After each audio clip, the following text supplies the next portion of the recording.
Well, hello, everybody. This is for our A Life Overseas community, and I am Elizabeth Trotter, the editor-in-chief at A Life Overseas.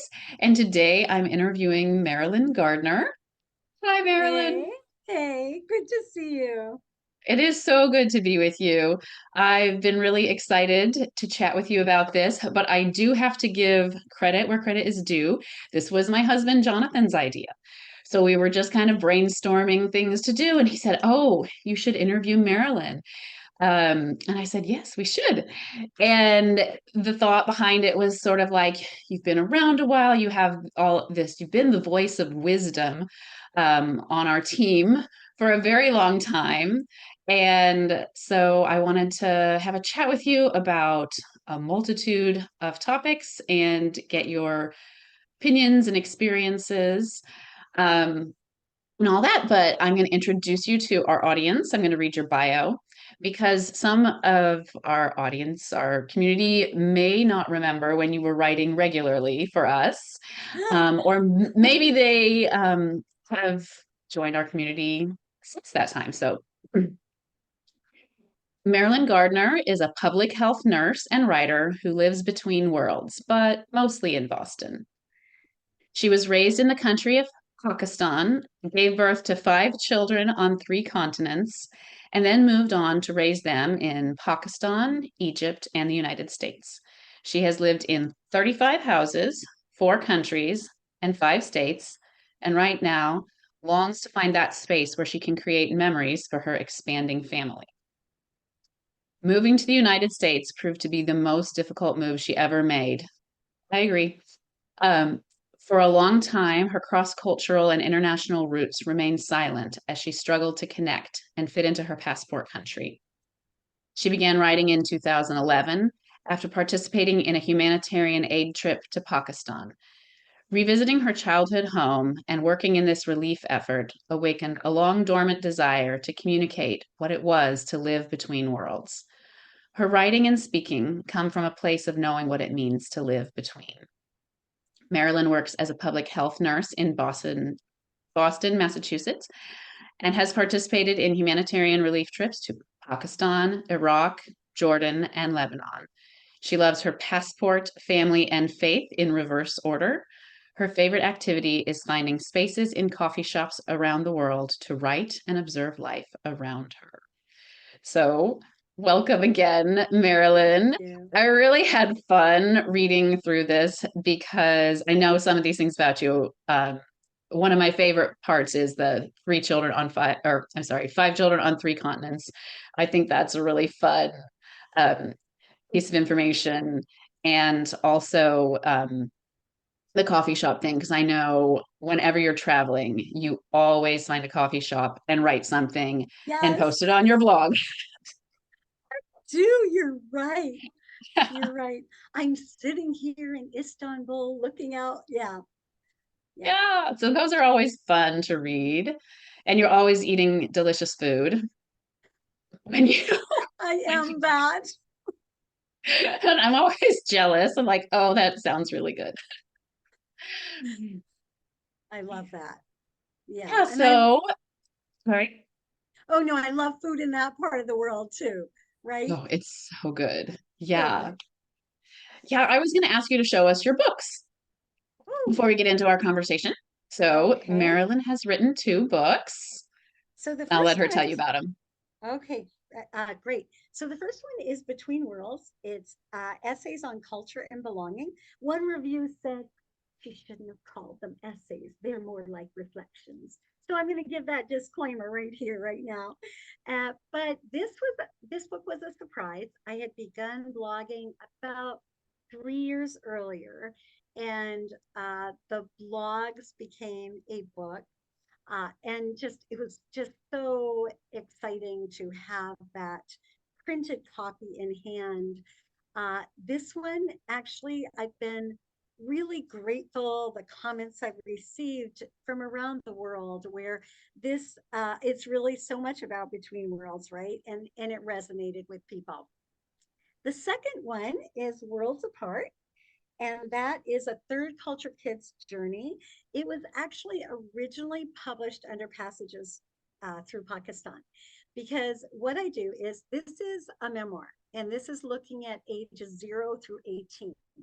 And I liken different developmental stages and different things within the book to these different modes of transportation within Pakistan. And I think that took me a lot longer to write. It took me at least 8 years to write. I would write smatterings of it, but then, and it was just a mess when I first put it together. So that it was very exciting that it could actually form something like this. It was, I think it's in Lamont that talks about shitty first drafts. This was like the very definition of that. So, but this one actually doesn't sell near as well, and which has been really hard for me and very humbling, uh, because I do think it's the better book. Interestingly, when it was published under Passages through Pakistan, my Israeli friend read it. She wanted to do a book launch for me here in Boston, and so she read it. And when I got to the book launch, she looked at me and she said, "Can I ask you about the title?" And the book had been out a few months, and I said, "Yeah." I said, "What did you think of it?" And she said, "It's the wrong title." She Mm. said, because the only reason I read it is because I know you and you were coming here. She said, and I loved it, but you picked the wrong title. You made it too narrow. It was such, again, humbling, but a really, really good lesson. I had sort of internalized that. And then when the opportunity came to republish it, which was not my idea, um, it was really wonderful. So those are the two books. Yeah, and I love both of them. So I only have a hard copy of the second one because the first one I wrote or I purchased on Kindle when I lived overseas. But I do think the cover is beautiful. I love the color and everything. But I read an advanced copy of the second one and I loved it. I mean, I wrote a raving review and I just wept. I mean, it's so good. So if any of you have not read her second book, which was retitled, oh, for first World, one was Between Worlds, and this is, the first one was Between Worlds. This is Worlds Apart. So we kept with the world theme. The other thing that was a really good for any writers out there, that was a really, really good lesson to me. I interfered way too much with the original process. And there's this real uh, balance and nuance when you're writing, right? Especially this is a small publisher, a family publisher. My brother was a brutal editor, brutal. Yeah, really good, but also brutal. And so I interfered too much with that. And the product was not good, right? The Mhm. second time I just kind of released it, and it turned into a way better book. It was quite extraordinary, like how that could happen. But that's been a really good lesson to me, to listen and not interfere too much when you pass on your manuscript to a professional. Oh, that's so interesting. So yeah, I read passages through Pakistan and I really did enjoy the transportation motif. And so I didn't know did that you edited it between. I thought you just redesigned it. So no, yeah, I should be clearer on that. No, I redesigned it at a last chapter. You're right. The editing was done. It was more my interference with sort of the timing of the book, my interference with the cover. If I had left the cover design up to the designer, but I had these things that I thought I wanted. So then when the designer came up with this, it was just so beautiful. And Mm. I just thought, oh my gosh, this is so beautiful. This is a really good lesson. And it is so beautiful. And I had not thought there was anything wrong with passages through Pakistan, just simply because I read it in PDF form, as an advanced reader copy and just like adored it. So I wasn't, the content was so moving to me that when I didn't think about the title, I didn't think about this. This was before I did freelance editing and had to think about things like that. Um, I didn't think about the cover design, but then when you redesigned it, I thought, oh, it's so beautiful. So Thank you. everyone go out and get Worlds Apart. Um, um, anyway, so I've kind of introduced you and definitely had wanted to talk about your books. But then I thought we could go back to the beginning, back to childhood a little bit and tell everyone a little bit about your TCK childhood. So that's so funny that back to the beginning, because you might remember that home, Between Worlds, the first book, begins with home is where your story begins. It was a sign I saw at an inn, and it just really struck me right there. It's like, but yeah, but what if you can't go back? Which is true for millions around the globe, we know. So Pakistan was home for me. I grew up as a missionary kid. My parents were Baptist missionaries. And they actually, this just came out in a conversation last night with a Pakistani guy. They were on their way to India. They were, and the mission stopped them in their tracks. They couldn't get visas. This is in 1954. They couldn't get visas. And the mission said, what about you go to this new country next door? Pakistan was brand new. It Mm, had always been a part of the greater Indian subcontinent, and now it was a new country. Pakistan itself actually literally means land of the pure. So it was set aside to be an Islamic state. So my parents had already established a home there. I had three older brothers when I came on the scene. So I was totally the princess, and I loved it. And to this day, I think I'm the princess, which gets to be a problem every once in a while. Well, no, it got to be a problem when I gave birth to a princess. So but it was when I was 3 months old that my parents packed me up. I took my first steps in Pakistan. I ate my first food. I was in Pakistan before I knew what it was to be human. And I think that that's a really important piece for those who are raising third culture kids, that all this stuff happens before we even know we're human, right? And mm, first words I heard were English from my parents, but then it was Urdu, right? It was a different world. We would go back to the US every 4 years. And so we would be in Pakistan for these long periods of time. And it was while my parents moved from city to city, my constant was a boarding school. I did go to boarding school when I was 6 years old. And so Worlds Apart has a lot of those stories in it. But we would go back to the States every 4 years and spend a year there. And during that time, my parents reconnected with churches, we reconnected with relatives, we ate American food, and then we couldn't wait to get mm. home. Yes. So that's the beginning. Yeah. And so interesting that you had that boarding school experience because I think, especially when my husband and I were getting into missions in the late 2000s, um, there was kind of this general feeling that people did not want to send their kids to boarding school. You know, we were just not going to do that. That was what the generation before did. And obviously, there were issues with it, but TCK training has come out with some updated research, and boarding school is not as bad as people think it is. So I would have to go find that research. But I remember reading that.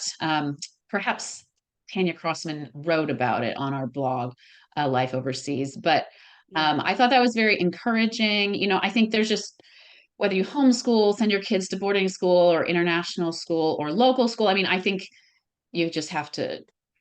There's pros and cons to both of Right. to all of them, and there's not just one that's really bad. So I know that you've gotten some grief over the years for your experience in boarding school. I'm sure your parents got that. So So much.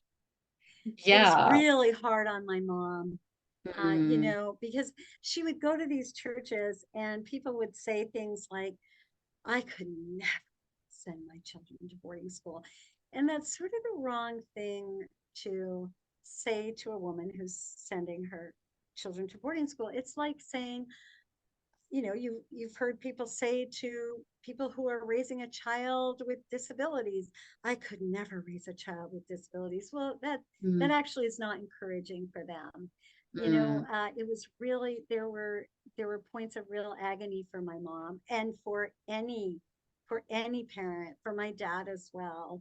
Uh, One of the things I did, and I think that this is really important, both no matter what you pick for a schooling option, we never, ever felt like it was ministry and then us, or that those two were separate.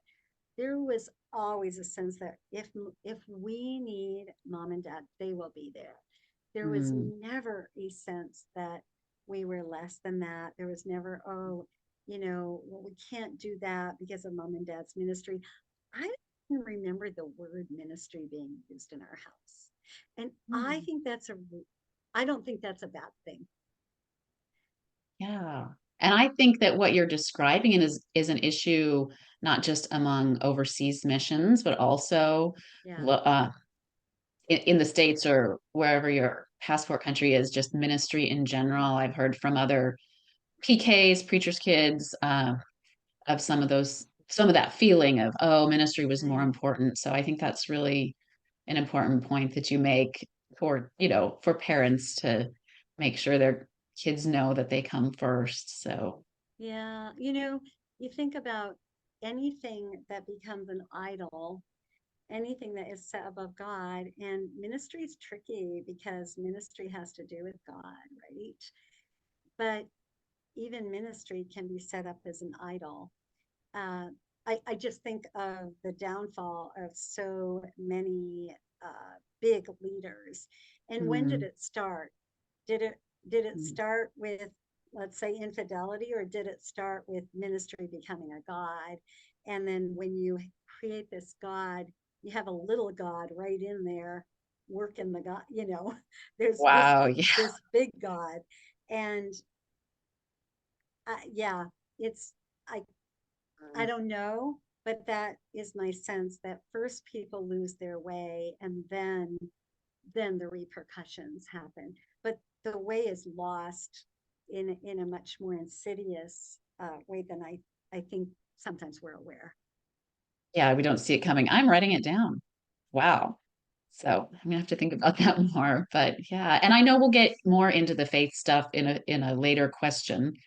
Um, but I kind of wanted to ask you first also like how you got into writing. There's a little bit in the bio, and then we'll talk about how we met in writing because that's kind of fun. So Yeah, yeah. So I've always loved to write, always kept a journal, would do these short stories.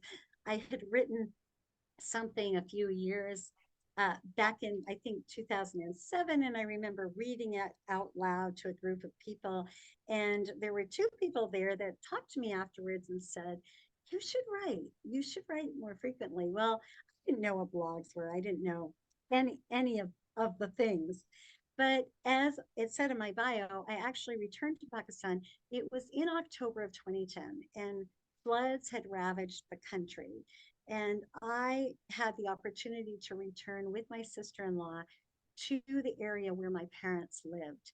And that was an area that, whereas the floods affected the whole country, that was the most underserved area. And we had this opportunity to go for 2 weeks. And it was 2 weeks of hard, hot, hard situations, hot weather, profound medical needs, hundreds of thousands displaced, and it was incredible. It was absolutely incredible. We were led by a team of Pakistanis, and I woke up daily with so much joy, just, just so much joy. It was just an incredible opportunity. So it was my last day of that 2 week trip. And I was in the hospital that was associated with my parents' mission. I was in that hospital compound.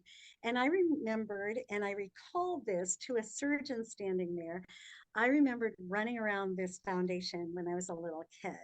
And so suddenly it's our last day. It's evening. You can hear the call to prayer. I'm having this memory. And the surgeon looked at me and she said, uh, a compound like this must have at least made a childhood here somewhat bearable.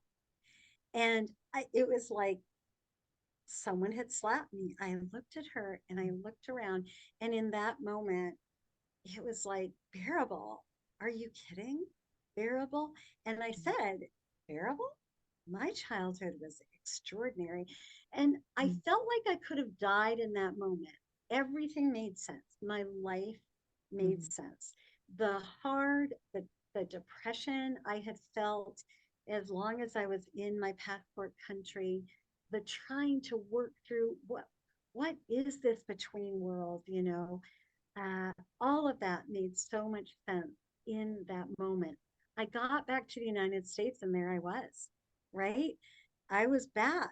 I was back in a place that didn't recognize this between world story. And I felt a desperation to tell it. So, right before New Year's in 2011, I came home from work and I said to my daughter, I want to start a blog. And she looked at me and she didn't laugh. And my daughter, this is my oldest daughter, she's a really good writer. It's funny.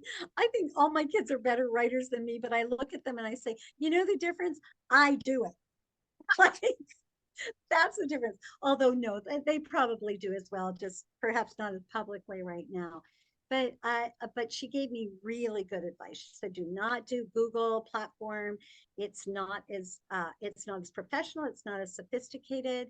Use WordPress. She gave really excellent tips, and she was very gentle and and it was funny because as I would make mistakes, she'd send me a text or she'd shoot me a message saying, Mom, do not link everything to Wikipedia.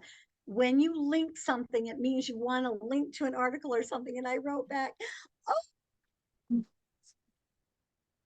I was just putting in the like the proposed links that WordPress gave me, which were all to Wikipedia at that time. So that's when I began writing. And, writing, writing's a great big ampersand, right? The TCK life is a great big ampersand. Boarding school is a great big ampersand. Writing is a great big ampersand.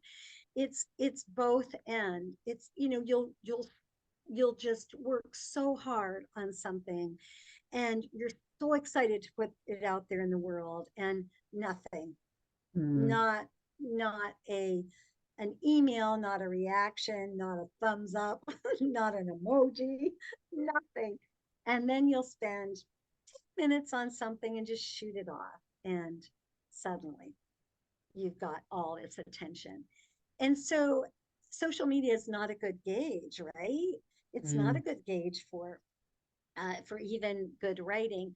Uh, because of the sheer volume of what I wrote, when something did go viral, it was a really good time for me because it was like, oh yeah, really? Like that post went viral, it's like it was like stupid phrases for people in crisis. And it Remember got, that one? yeah, yeah, And and I it still got, reference it to people. So I talked just to last week. I talked to a friend who actually lost her son. He had just begun college, and she said that she sent it to people, and I was so honored and moved.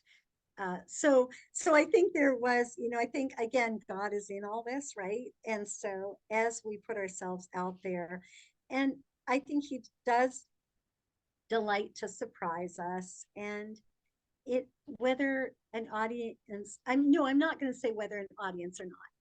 I think Madeline L'Engle recently really helped me with this. I'm reading her book Reflections, her book Walking on Water, Reflections on Life and Art, and she talks about art and writing, and she said, of course we want people to read it. It's our way of communicating. And it just those two sentences, it was like, yeah, and that's okay. It's okay to want to communicate in this way. It's okay to say, God, I think I have a gift. I want to put it out there. I want to pick up my pen and write, or in my case, my computer. And depending on, the tool that you have, some people have the pen, some the computer. And just say, I love to write, and I want to give that writing to you. It was a few, a few months in when suddenly I realized that the audience, I never intended for it to be expats, for it to be missionaries, for it to be third culture kids. It naturally happened as I began writing about belonging, because those things are Mm. really big to expats, missionaries, third culture kids. It was just this joy to periodically get an email from a Pakistani saying, I found your blog. And it felt like it was just such an incredible honor. And to trace some of the stories and recognize that sometimes we would know some of the same people, or Mm. that was very special. So that's how I got writing, and I just have never stopped.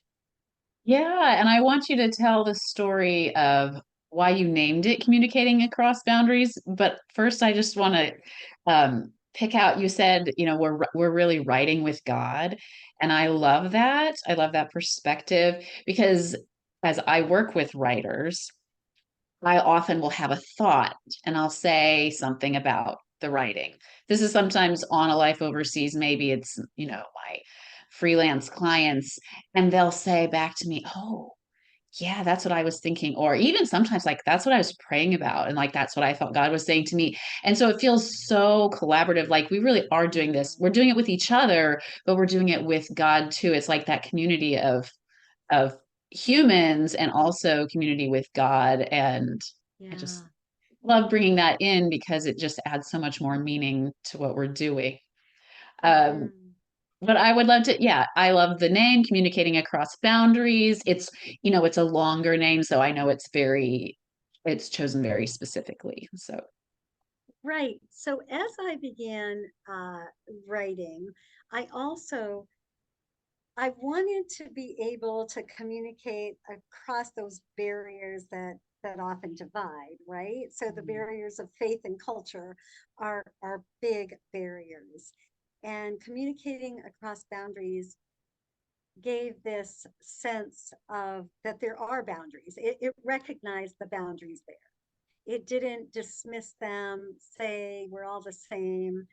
It recognized that there are boundaries there. Our job, and our job very much as believers, is to communicate across them and communicate well, not giving up our beliefs and values, but being able to communicate across them, being able to say to people, "Help me to understand," and to, yeah, yes. So that was it. But there's also something else. I had been doing cultural competency workshops for healthcare workers for years. And the curriculum was actually called Communicating Across Boundaries. And so, and so I did steal that. And yeah, and it might end up biting me in a bit, because I'm working with a colleague that we did a lot of these workshops together, and we're trying to put these workshops into potential book form. And so you may be hearing from me. so and so Communicating across boundaries would be the ideal title, but I'm not sure that, you know I want to. Who knows? get them Who knows get what'll get happen? everything Yeah, confused. Yeah. exactly. Mm. Yeah, and I love that you're recognizing that there are differences. I remember in one of your articles a few years ago now, you said something about, well, you have friends with Muslim people, um, and you said something about we don't make the same truth claims, but Right. and that is true, but you were not saying we can't be friends, we can't have a relationship. That I believe one thing about truth and they believe another thing about truth, and I think that just kind of reflected that communicating across boundaries idea, which I think is even more important now with the world so divided as it is and trying to understand where other people are coming from. So, yeah. Yeah. Yeah, we do ourselves and others a huge disservice when we assume that disagreement is grounds for removing ourselves. Now, I'll make the caveat that there are times when that disagreement becomes toxic and becomes something that is not grace filled and that is inhibiting both parties from relationship. And in Mhm. those cases, but in other cases, some I disagree with my family all the time, and I love them more than life itself. I disagree with my kids. We don't share the same things. I love them. So the idea that we have to agree in order to move forward in relationship Mm, is seriously misguided. mm, And I think so. For instance, Muslims, Islam. I mean, my brother is an Islamic scholar as a Christian, uh, mhm. and I think again, it's around the truth claims.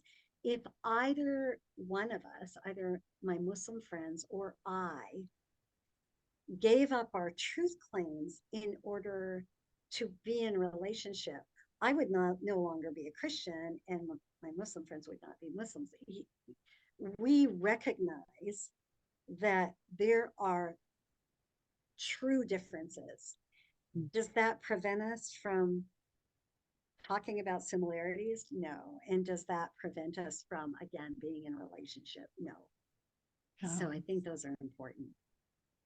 Yeah. And I think you've been writing like 3 years or something, maybe when I met you, 2 or 3 years. Yeah, I think I mean, so. not met you in person, but met you online and was very impacted by what you wrote because I had a military childhood. So that was the TCK, not the MK thing, but and I think I hadn't really fully processed a lot of it.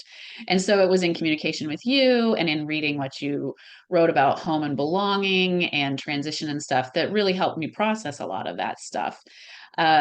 So much so that, I've just asked you for so much advice over the years. And so I want our community to kind of know the background story of our friendship. Mm-hmm. So yeah, we were just obviously interacting with each other's blogs starting probably 2014, I think. Mm-hmm. I think Um, so. and Yeah. then at one point, you were the guest post editor and you asked me to take that over. And so I did. And then eventually I kind of took over the main uh, editorial role too. But um, so I would email you when I was struggling with things. So at one point, I think I even called you my spiritual midwife. This was a long time ago, Mm-hmm. but so just to kind of communicate to everyone Yeah. watching, like how important you've been in my life. Mm. So much so that when you said you needed to step back from writing at a life overseas, I said, okay, I understand.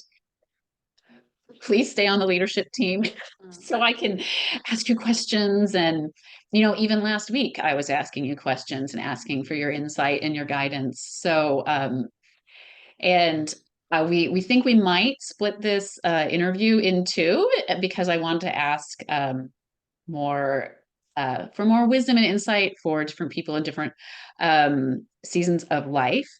Um, so I actually think we might like break here because Okay. then we can get into like those big themes of what are the trends we're seeing in missions, what are the things that you have to say to people who are TCKs, who are raising TCKs, all that kind of stuff. So stay tuned for that in part two. So we're gonna Okay. uh, stop recording here and get back with you in part two. So we will see you later.